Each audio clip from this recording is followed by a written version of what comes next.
So it only took a fucking eternity. But James Harden finally got traded to the Los Angeles Clippers. Congrats, man, because I got tired of hearing about that. And if you haven't heard the news by now, what the f you been doing? Live under a rock like Patrick Star? Going off into space or some Keep up. Anyway, let's see what the team dug up on tweets today. Let's roll, this should be a fun one. Strippers in LA right now knowing their lives are about to change. Count on y'all, always count on God. Oh my God. This is honestly perfect, man. We all know how James Harden likes to spend his downtime. Like, it's no secret.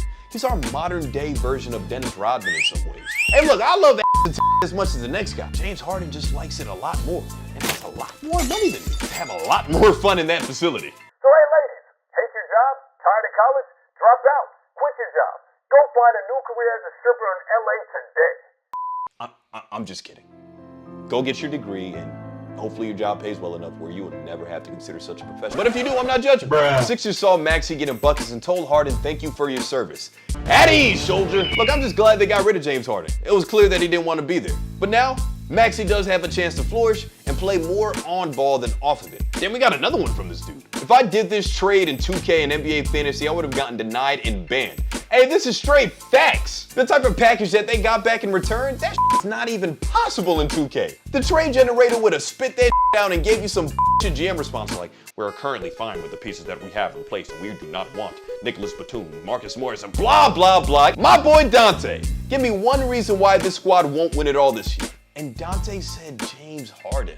Hey, look, I expected more from you, dog. We do a show together. I expected you to say something more educated and better than this. You and I both know that it's health. Because when healthy, on paper, even on the floor, I'm sure, this team is gonna look insane.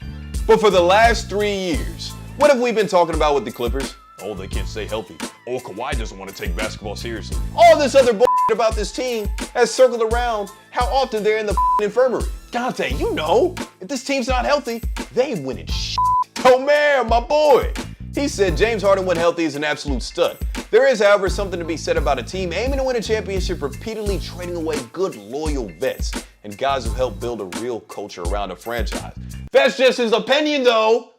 And he's right. Casual NBA fans don't understand that getting rid of these veterans that actually were staples to some degree for this team does impact how some guys look at the roster and how they're actually going to perform onto the court. James Harden isn't exactly a plug-and-play kind of guy, so it definitely is going to take some time to adjust. And we all seen how Terrence Mann was looking whenever James Harden walked into that building. He didn't look exactly too thrilled. So Tomer, I have nothing to bash you about. You did good for your debut on this show, buddy. Damian Lillard seeing James Harden get traded to the team he actually wanted to play for.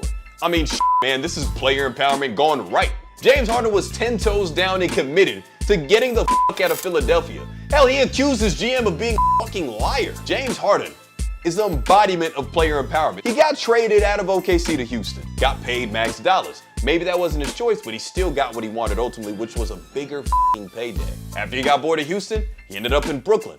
Maybe didn't want to go there, but hey, he wanted out. He got exactly what he wanted. He landed in Brooklyn.